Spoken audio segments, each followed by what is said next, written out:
우리 이번에 그 인트로 좀 비장하게 들어가자. 좀 막 이런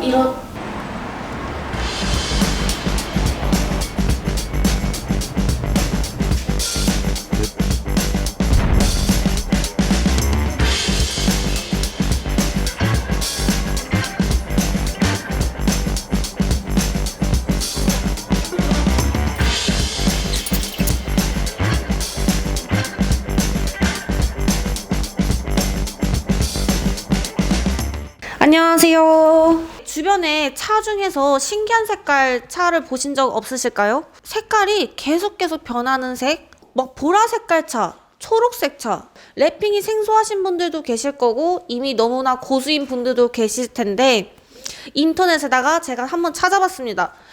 랩핑과 관련된 궁금한 점 한 30 몇 가지 정도만 간추려서 질문을 드리러 왔습니다. 안녕하세요. 안녕하세요.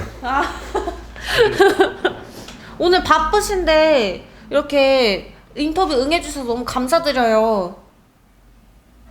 뭐 바쁜 것도 없는데 뭐. 그런데 제가 이렇게 랩핑과 관련해서 인터넷에서 궁금한 거 되게 많았거든요. 근데 이렇게 좀 모르는 사람들이 보실 때는 사장님이 어떤 분인지 잘 모를 수가 있어요. 제가 실력은 입증을 했어요. 여기 주변에 랩핑 하시는 게 되게 많거든요. 실력은 입증을 했고 궁금했던 랩핑 질문들 30 몇 가지 지금 바로 시작해 볼게요. 지금부터 질문 시간. 작업 전에 알아야 할 게 있나요? 차 모양이죠? 필름을 덮으면 이제 모양이 안 보이니까 미리 다 숙지를 하고 있어야 돼요. 그리고 기본적으로 다 탈거하는 법은 알아야 되고 뭐 굴곡이나 이런 데도 다 파악을 해야지 이제 결과물이 좀 깨끗하게 나오는 거. 시작하기 전에 차량 모양을 좀 기억하고 시작을 해야 되나 봐요. 그 다음에 두 번째, 랩핑지에 대한 보증은 어떻게 되나요? 시공을 하고는 이제 애지간해서는 샵이 망하기 전까지는 AS가 되는데 요즘은 경기가 안 좋아서 샵이 막 다 망하는 추세라. 샵이 망하지 않기만을 바라야 합니다. 자, 세 번째, 장비들은 어떤 것이 있을까요? 랩핑에 관련된 장비를 말하는 건가 봐요. 헤라. 헤라. 네, 스퀴즈라고 하는데 네. 데칼을 할 때는 양모 헤라가 있어야 되고 양모헤라. 도르코 칼, 35도 칼, 세척할 때 쓰는 알코올, 걸레, 탈거할 때 쓰는 뭐 전동 드라이버 너무 많은데 이게? 도구가 너무너무 많아요. 혼자 하실 생각 하시면 좀 안 될 것 같습니다. 랩핑하는데 시간은 보통 얼마 정도 걸리나요? 전체를 기준으로 하면은 3일 혼자 해서 3일이면 빠른 거죠. 도색을 맡겨도 일주일이니까. 그렇죠. 뭐 루프 스킨이나 뭐 본넷 이런 데는 1시간 반 그렇게 가고. 생각보다 랩핑하는데 시간이 좀 많이 걸리네요. 저는 약간 스티커 쪽으로 생각을 해서 뗐다 붙였다 이렇게 생각을 했는데 섬세한 작업인가 봅니다. 랩핑지의 수명은? 기본적으로 워런티는 8년으로 표기는 돼 있어요. 근데 그거는 거의 미국 기준이고 네. 한국은 이제 4계절이잖아요. 네. 추웠다 더웠다 하니까 장시간 뭐 실외에다 주차하시는 분들은 그냥 천장 기준, 루프 스킨 기준으로 1년 반? 1년 반에서 2년 그 안에 한번 갈아주는 게 좋죠. 너무 오래되면 이게 변색이 되고 해서 보기가 흉해져요. 변색이 됐을 때는 어떻게 하나요? 필름이 변색되면 이제 필름에 이제 UV 코팅이 빠진 거니까 필름 위에 UV가 들어가거든요. 그게 빠진 거니까 갈아주시는 게 좋죠. 제거를 하고 그냥 새 걸로 갈아주시는 게 깔끔하고. 그렇습니다. 랩핑 작업하기 전에 차 표면에 광택하고 하나요? 결과물이 깔끔하려면 하려면은 광택을 하는 게 좋죠. 근데 저희는 이제 광택까지는 안 하고 가루가 막 날리고 하니까 클레이바로 낙진이나 이런 거 다 제거를 하고 그렇게 하고 작업을 시작하죠. 여보세요? 누군데요? 견적문의 하는 거예요? 견적문이? 어디까지 했는지조차 까먹어서. 왜 업체마다 랩핑 시공 가격이 천차만별인가요? 분명히 같은 제품을 쓰는데 말이죠. 개인이 책정하기 나름인 거지. 네. 나는 이 정도 돈을 받아야겠다. 네. 나는 이 정도 돈을 받겠다. 정형화된 가격은 없어요 따로. 자신의 수고비를 그만큼 챙겨가는 건가요? 나는 인건비가 비싸다. 그럼 많이 가져가는 거고. 난 인건비가 싼 대신 많이 하겠다. 그럼 싸게 가져가는 거고. 사장님의 인건비는 어느 정도인가요? 상중 하중에. 하죠. 네. 저는 하를 좋아해요. 차 랩핑용 랩핑지랑 일반 랩핑지가 있는데 그 둘의 차이점은 뭘까요? 일반 랩핑지를 차에 붙이면 어떻게 되나요? 일반 랩핑지는 흔히 말하는 이제 간판 랩핑지 에어풀이라고 해서 공기 빠지는 구멍이 없어요. 차량용들은 공기 빠지는 구멍이 에어풀이라고 하는데 그게 또 따로 추가가 되는 거죠. 그래서 일반 간판집은 물을 뿌리고 흔히 말하는 습식, 저희가 쓰는 건 이제 면을 일단 면만 잡고 그냥 헤라로 쭉쭉 밀면서 나가면 금방 끝나죠. 공기를 빼냐 안 빼냐 그 차이인가 봐요. 랩핑지의 성분이 뭔가요? 이거 좀 어렵다. 폴리염화 비닐이라고. PVC 흔히 말하는 거. 이과세요? 아니요. 너무 어려워요. 다시 한 번만 말씀해 주세요. 그러니까 폴리염화 비닐이라고 PVC인데 흔히 말하는 게 PVC잖아요. 그 파이프 같은 거. 네. 그게 이제 열이 받으면 늘어나고 추우면 수축하고 하니까 그걸 이제 슬라이스 같이 해갖고 필름으로 뽑아내는 거죠. 저 알아들었습니다. 네. 랩핑지의 다양한 종류에 대해서 말씀 좀 해주세요. 컬러는 이제 뭐 일반 기본적인 유광이 있고 그 다음에 한참 유행했던 무광, 그리고 요즘에 유행하는 사틴이라고 반무광, 딱 유광하고 무광하고 그 사이. 좀 튀는 거 좋아하는 사람들은 카멜레온, 그리고 뭐 홀로그램 있고 형광색 있고 다이아몬드 펄이 있고 너무 많은데 이거. 너무너무 많으니까 직접 찾아보세요. 많습니다. 인터넷에.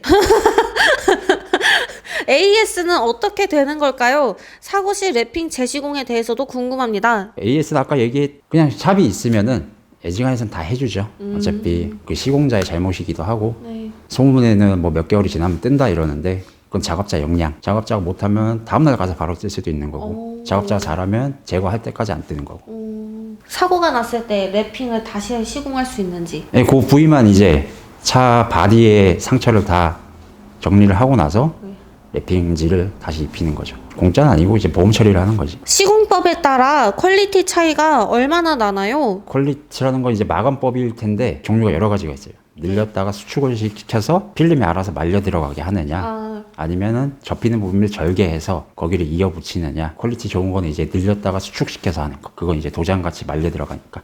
이렇게. 네. 혹시 그 말려 들어가는 게 히팅건 쏴서 말려 들어가게 하는 건가요? 그렇죠. 히팅건으로 좀 늘렸다가 다시 히팅건을 주잖아요. 네. 식힌 다음에. 그러면 필름은 다시 수축하는 성질이 있어요.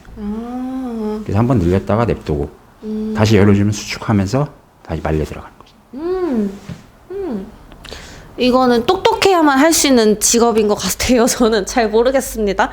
중국산과 브랜드 제품의 정확한 퀄리티 차이점이 뭘까요? 이거는 좀 예민한데 예민하답니다.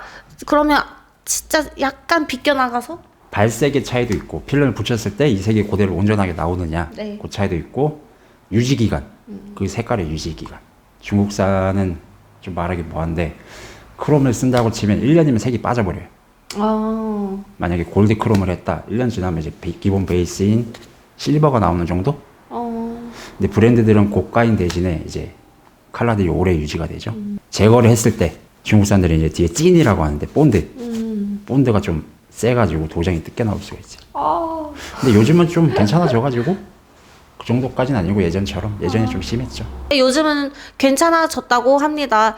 이건 좀 예민한 문제니까. 이건 제가 좀 읽기 어렵네요. 에이버리 3M 테크 왑?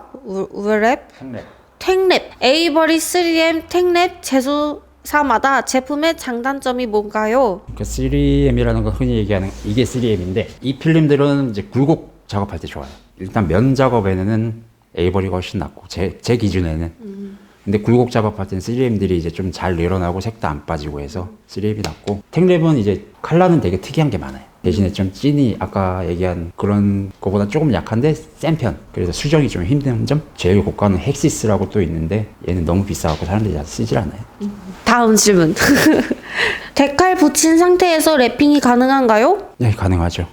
데칼이 뭐예요? 데칼을 흔히 말하는 스티커? 그 위에다가 이제 랩핑을 해서 그 스티커 모양이 그대로 나오게 하는 거를 전문 용어로는 엠보싱 랩핑. 그 데칼이 깨끗하면 그대로 나와요. 그렇다고 합니다. 문콕 자국 있으면 랩핑이 아예 안 되는 건가요? 아니요, 랩핑은 되죠. 근데 문콕은 그대로 보이는 거지.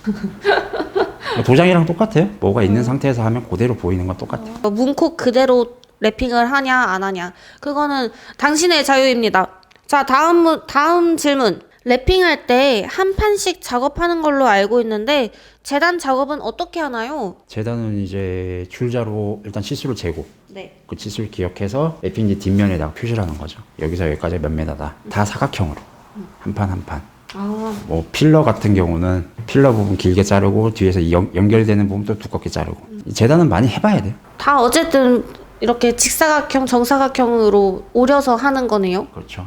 사이즈만 알면은. 굴곡진 부분은 작업할 때 잘하는 노하우 같은 게 있나요? 이게 노하우라고 해야 되나? 이건 랩핑은 진짜 많이 해보는 수밖에 없어서 단지 노하우라고 있으면은 이제 당기는 부분에 열을 주는 게 아니라 옆 부분에다 열을 줘서 네. 그 열이 당기는 부분에 전달이 되게끔 여기를 당겨야 되면은 여기다 열을 줘서 전달을 시키는 거죠. 네. 왜냐면 여기다 직접 열을 주면은 이 부분이 색이 빠져버려요. 그렇게 해서 이제 당겨갖고 주름을 없앤 상태로 부착을 시키는 거죠. 아, 이렇게 섬세한 작업이니까 랩핑하는데 시간이 오래 걸리나 봐요. 그러면 또 다음 질문.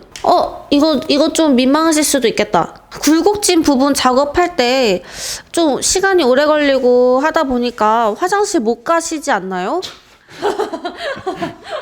화장실 가실 수 있어요? 하다가 도중에 갈 순 없잖아요. 도중에 갈 수는 없죠. 네. 오줌이라면 참겠지 뭘. 아우. 질문이. 질문이 좀 그렇죠? 자, 그럼 다음 질문 빠르게. 랩핑 작업할 때 히팅건이 꼭 필요한가요? 네, 히팅건이 필요하죠. 히팅건이 없으면 필름이 늘어나지도 않고 특히 굴곡 작업할 때는 히팅건이 없으면 굴곡 작업할 수가 없어요. 그럼 이거 뭐라 하죠? 그 라이터로 하면 그 부분만 열을 받잖아요. 네. 고기만 이렇게 쫙 열받자 소용이 없잖아요. 판은 이만한데. 네. 완전 이해가 갔습니다. 히팅건은 꼭 필요합니다. 만약에 랩핑을 했는데 마음에 안 들어요. 그래서 이거를 혼자서 제거를 하고 싶은데 혼자서 해도 될까요? 혼자서 해도 되죠. 히팅건이 있으면. 이게 히팅건이 없으면은 필름이 이제 늘어나는 성분이 다 없어서 필름이 다 깨져요. 중간중간에. 그러면 더 힘들어져요. 녹이 없다는 가정하입니다. 도색이 벗겨진 부분에 랩핑을 씌워도 괜찮을까요? 괜찮죠? 근데 아까처럼 뭉콕이랑 똑같아요. 벗겨졌으면 벗겨진 대로 티가 다 나요. 층이 져 있기 때문에. 그러니까 저희 같은 경우는 이제 빠데를 발라서 층을 맞추고 그 다음에 랩핑을 하죠. 그러면은 이렇게 도색 벗겨진 채로 오면은 직접 그걸 마감 처리해 주시고 위에 랩핑을 해 주시는 거네요. 그렇죠. 작은 부위는 그렇게 하는데 만약에 좀 상처가 크다 그럼 저희 이제 협력업체 쪽으로. 감사합니다. 답변 감사합니다. 자, 이런 필름지는 쓰지 말아야 한다가 있어요? 자꾸 예민한 질문만 하는데. 이건 패스. 패스해야 돼. 이건 패스. 업자들 다 죽지. 그러면은 이런 곳에서 하면 안 된다. 이것도 패스. 패스. 왜 예민한 질문들이 좀 많네요. 자, 랩핑하고 랩핑지에 왁스를 올려도 되나요? 유광 같은 건 올려도 돼요. 유광 말고는요? 이제 무광에다가 유광을 올려버리면 네. 색이 이제 얼룩덜룩해지지. 일단 무광은 코팅이 유광이랑은 틀리기 때문에 거기에 이제 카나우바 성분이 들어가고 이러면은 얼룩덜룩해지는 거죠. 질문이 얼마 남지 않았어요. 자, 힘내서 다시 한 번 더 질문해 볼게요. 랩핑 했다가 벗긴 후에는 도색을 새로 해야 되나요? 도색을 안 하셔도 되죠. 이제 브랜드를 필름을 쓰면은 제거를 했을 때 그대로 필름만 떨어지고 네. 약간 저가형을 썼을 때는 아까 얘기한 대로 도장이 좀 떨어져 나갈 수도 있고. 근데 그 케이스 바이 케이스라 재수가 없으면 다 뜯겨 나가는 거고. 근데 브랜드는 뜯겨 나가는 일은 없어요. 역시 좀 돈이 더 들더라도 브랜드를 써야 되는 이유가 여기서 나오나 봐요. 다음번에 또 돈 들면 안 되니까.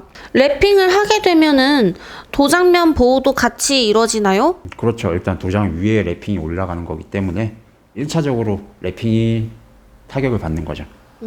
너무 세게 치는 게 아니면 거의 랩핑지만 찢어지고 어느 정도 두께가 있기 때문에 그 브랜드 중에는 이제 3M이 제일 두꺼운 편이고. 자, 꿀팁이었습니다. 전체 랩핑 말고 데칼로 호랑이 가능한가요? 제가 직접 할 수는 없고 디자인을 맡기죠. 인쇄를 해서 나오든가 각인을 파서 붙였을 때 호랑이 나오고 차 바디가 나오고. 제가 이런 거 몰라요. 호랑이가 도대체 뭐예요? 호랑이가 호랑이지. 호랑이.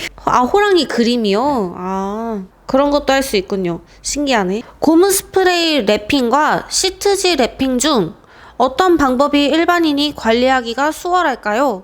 관리하기 편한 거는 아마 랩핑지가 좀 관리하기가 편할 거예요. 근데 고무 스프레이는 저도 안 해봐서 잘 모르겠는데 아마 퀄리티 쪽은 고무 스프레이가 낫지 않나 싶어요. 그게 아마 뿌리는 거니까 구석구석 들어가고 뭐 그렇겠죠 뭐. 나도 잘 모르는데. 뭐 그렇겠죠. 랩핑 초보자가 굴곡진 부분이랑 모서리 부분 랩핑 깔끔하게 할 수 있는 방법은 도대체 뭐가 있을까요? 계속 연습을 해보는 수밖에 없어요 그건. 만약에 제가 오늘 당장 이렇게 좀 랩핑을 해봐야 돼요. 그럴 때 뭐 충고해주고 싶은 막 한 가지. 추운 데서 하지 말라는 거? 아 왜요? 예, 추우면 필름이 이제 좀 수축이 되면서 단단해지니까 굴곡 작업하기도 힘들고 필름이 깨지기 쉽죠. 그래서 저희도 항상 작업할 때 영상 15도 이상, 네. 15도 이하 내려가면 좀 작업이 힘들어져요. 온도도 중요하니까 온도도 신경 써서 만약에 혼자 하실 거면 온도 체크하고 해주세요. 실외에서 하면 안 될 것 같아요. 요즘 겨울이라 너무 춥잖아요. 근데 또 아파트 주차장에서 하기도 뭐하고 그냥 업체에 맡기세요. 다이로 랩핑하기 가장 쉬운 부위는? 루프 스킨? 루프 스킨?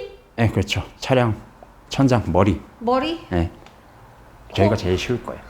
아니 근데 저기에 팔이 안 닿는 사람은 어떡해요? 그거 뭐 사다리 밟고 올라가고. 아 그렇군요. 죄송합니다. 해달라고 해야지. 아 그런 방법이? 네, 루프 스킨이 가장 쉽대요. 주유구 뚜껑은 하기 어렵나요? 이게 타원 교육구 뚜껑이 이제 원이잖아요, 원. 네. 원이라서 원 테두리를 마감하기 힘들 거예요. 근데 루프 스킨은 테두리 마감할 때가 네 군데인데 다 직선이니까. 그럼 그릴 같은 경우는요? 그릴 같은 경우도 틈이 좁으니까 이게 조금만 만약에 칼질을 실습을 한다. 네. 원래 색이 보이는 거죠. 랩핑은 이제 원래 색이 보이면 안 되잖아요. 네. 초보자가 하기엔 그릴 같은 거 좀 힘들죠. 그냥 라카시를 하는 게 낫지. 좋습니다. 사장님만의 랩핑하면서 생긴 노하우가 분명히 하나쯤 있을 거예요. 아, 이게 좀 경험치다 이렇게 말씀하실 수도 있지만 진짜 이거는 다른 데서 없는 나만의 노하우 이런 게 있을까요? 그런 데는 모르겠는데 저는 일단 피존을 몸에다 다 뿌려요. 피존이요? 네. 분무기에다 담아서. 왜냐면 필름 후지를 벗길 때 네. 정전기가 되게 심하거든요. 그 정전기 때문에 이제 필름 이제 접착면에 먼지가 다 달라붙고 차 사이사이 있는 먼지들도 다 달라붙어요. 그럼 이제 퀄리티가 떨어지니까. 그리고 하나 더 있으면은 만약에 범퍼를 부착한다. 네. 휀다, 타이어, 본넷까지 다 닦아야 돼요. 저것도 이제 정전기 타면서 먼지가 다 빨려들기 때문에. 오, 완전 꿀팁이에요. 정전기 때문에 온몸에다 피존을 두르시고 작업을 하신다고 합니다. 퀄리티를 높이기 위해서. 이건 진짜 몰랐던 사실이네요. 대단하세요. 짱짱. 인터넷에서 물어봤던 질문은 여기서 끝이고요. 저만의 개인적인 질문. 보시다시피 제 차는 K3 GT죠. 제가 만약에 저 차를 하얀 색깔로 전체 랩핑을 하고 싶어요. 그러면은 이제 사장님 가게 말고 우리나라 전체 랩핑 가게에서 책정되는 가격은 얼마 정도일까요? 가장 가성비 좋은 걸로. 일반 가성비는 A보리가 제일 좋은데 네. A보리로 만약에 사장이랑 친하다. 네. 친하면 뭐 그냥 자재값만 받고 해줄 거고 오. 아니면 그냥 수고비 정도? 수고비? 네. 뭐 정확한 가격을 공개해야 되는 건가? 뭐 그냥 대략적인 금액? 대략적인 금액? 네. 한 90에서 100만 원? 90에서 100만 원? 네. 이 사장님이랑 안 친하고 수고비만 받지 않아도 90에서 100만 원이에요? 아니죠, 더 올라가죠. 그래. 안 친하면. 안 친한 기준은? 안 친한 기준은 처음 보는 사람? 네. 그게 안 친한 기준이겠죠. 아니 안 친한 사람은 얼마 정도로 해주실 거예요? 만약에 안 친한 사람은 보통 샵마다 거의 비슷하긴 해요. K3 네. 정도는 한 140에서 160 왔다 갔다 할 거예요. 140에서 160. 좀 많이 받는 프리미엄 샵들 이제 네. 매장 규모가 크고 이런 데는 가격이 더 올라갈 거고. 그러면 사장님 저랑 친하죠? 아니요? 자, 그러면은 오늘 여기에서 준비된 질문은 모두 다 끝났습니다. 얼른 가서 들으세요. 오늘 이렇게 참여해주셔서 너무 감사합니다. 하나 있다. 네, 갑자기? 랩핑은 어쨌든 사람이 하는 거잖아요. 네. 그러니까 넓은 면적을 하다 보면 먼지가 들어갈 수 있어요. 네네. 먼지가 들어가는 걸 어느 정도 이해를 할 수 있는 사람이 전체 랩핑을 하는 게 좋아요. 자, 요만한 티끌 하나에 사장님 이거 뭐냐고 다시 해달라고 이러면은 그 먼지 티끌 하나가 안 들어가는 사람은 전국에 아마 아무도 없을 거예요. 그 정도. 그러니까 어느 정도 이제 고객들도 이해를 해줬으면 좋겠어. 아무리 우리가 노력하고 피좀 뿌리고 해도 네. 들어갈 건 들어가더라고. 그쵸. 이렇게 전체 랩핑 엄청 열심히 온몸에 피 좀 뿌려가면서 다 했는데, 먼지, 우리 코로 맨날 들어가는 그 먼지가 차에는 당연히 있겠죠. 우리 그런 꼬투리는 너무 심각하게 잡지 맙시다. 이렇게 말하면 되죠? 오늘 촬영에 협조해주셔서 제가 작은 선물을 준비했습니다. 여기에다가 심심하실 때 랩핑 데칼코마니처럼 해주시면 되세요. 지겨워 죽겠네. 우리나라 차가 되게 다양하고 많잖아요. 근데 이제 자기 차도 좀 꾸미고 싶은데 방법을 몰라서 못 하시는 분들도 굉장히 많으시거든요. 근데 이제 뭐 전체 랩핑 같은 경우에는 가격이 비쌀 수 있지만 부분 랩핑은 이제 뭐 원하면은 할 수 있는 정도가 많은데, 이 방법을 많은 사람들이 알았으면 좋겠잖아요. 솔직히 사장님 입장에서. 네. 그러면은 그 사람들이 랩핑을 하게 만들 수 있는 방법은 뭐가 있을까요? 저는 손님들 오면 얘기를 해요. 이것저것 해달라 그러면 네. 가격을 책정을 하잖아요. 그 가격이 전체 랩핑의 반 이상이 올라간다. 네. 그럼 차라리 고객한테 차라리 전체 랩핑을 해라. 그러면 지금 하고 싶어하는 그 작업들은 애지간해서 서비스로 들어가니까 전체 랩핑까지 하고 그것까지 하고. 그러니까 사람들이 부분 하는 게 이제 돈이 모이기 시작하면 전체 랩핑 값이랑 똑같아요. 그 인식을 못 하고 있을 뿐이지. 그리고 뭐 없지 않나? 그냥 홍보하는 수밖에 없는 거 아닌가? 간단하게 할 수 있는 거는 얘기한 대로 루프 스킨이랑 그리고 사이드 미러 그리고 조금 더 파고 들어가면 이제 크롬 인색 부분 다 까맣게 바꾸는 거. 네. 크롬 죽이기라고 하는데 네. 그건 이제 전체적으로 들어가면 가격이 좀 높아지고, 중간중간 본넷에 뭐 리얼 카본을 입히다든가, 그러니까 판판이 다 포인트를 넣을 수가 있는 거죠. 나이프레스라고 디자인하는 칼이 있는데 네. 그걸로 원하는 대로 디자인을 한다든가. 차주가 원하는 건 거의 다 할 수 있다고 보면 돼요. 저 궁금한 게 있는데, 번호판이 우리 하얀색이잖아요. 이 하얀색 다른 색깔로 바꿀 수 있어요? 그건 불법. 불법을 저지를 뻔했습니다. 그러면 안 돼요, 여러분. 그러지 맙시다. 번호판에는 무조건 부착하지 맙시다. 그 휠에는 붙일 수 있을까요? 그죠? 휠도 다 랩핑은 가능하죠. 솔직히 원하는 어떤 부분이든 랩핑은 다 가능한 것 같아요. 번호판 빼고. 자, 그 다음에 뭐 유리 그쪽 다 빼고요. 그러면은 뭐 그 가격은 시공하는데 별로 천차만별이겠죠? 그거는 알아서 잘 하시길. 자, 나 이런 거 싫어. 괜찮아. 자, 저 빨간 점을 보면서, 자, 그럼 이만. 이만